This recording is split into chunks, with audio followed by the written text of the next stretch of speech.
This is our English project by me, Emma, Chloe, and Kelly on the book The Invention of Wings by Sumont Kid. The Who. Handful, Mama, the house slaves, Sarah, and her family, which is known as the Grumpke family. The What. Handful and Mama are slaves of the Grumpkes, and Handful befriends the Grumpke daughter Sarah. Sarah Grumpke disagrees with her family belief that slavery is just a normal part of their lifestyle. As she grows, she develops her own anti-slavery beliefs and stands by them no matter the cost. Handful has to endure growing up enslaved with her rebellious mother who would do anything if it meant freedom for her daughter. The When, the early 1800s. The Where, in Charleston, South Carolina, at the Grimke Plantation. The Why, to show the experiences and struggles of the slaves in the early 1800s. The theme of the book is always stand by your beliefs, no matter what the consequences may be, and no matter what other people think of your beliefs. These quotes show our theme using a simile and a quote where Sarah is protesting at her own birthday. The quotes are, "Every eye fixed on me," Mrs. said.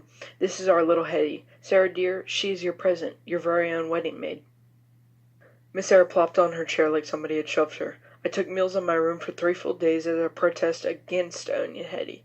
At the age of 11, I owned a slave that I couldn't free." The plopping in her chair like she was shoved is the simile, and shows how much she's actually against slaves at age 11. As for the taking meals in her room, this continues to prove the proposed point that she doesn't want to own a slave, and she even directly says it. So yes, while the consequence is having to write letters to every guest that came to her birthday, she still stood by her belief that slavery was wrong, which was unheard of at the time. In the book, we will learn that the theme is stand by your beliefs no matter what the consequences may be. The quote I choose to represent this is, "Move along now, off with you. I didn't detect the slightest movement in Charlotte. She seemed to sulfy as she stood there."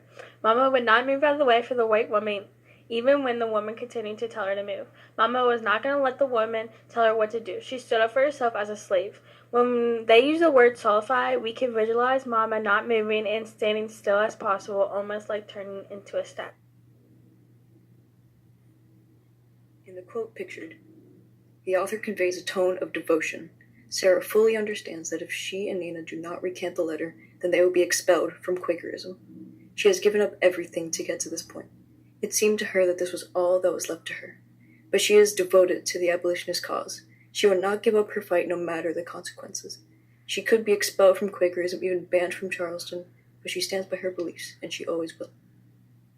Alright, that's the end of it. Now look at this shit. Look at This is our English project Fuck. by me. That's not it. Alright, look at this shit Chloe's at me. Alright, right there. Okay, so she said she has it done, but she can't send it to me. Alright, hold on. Maybe she messaged me again. That's all for now.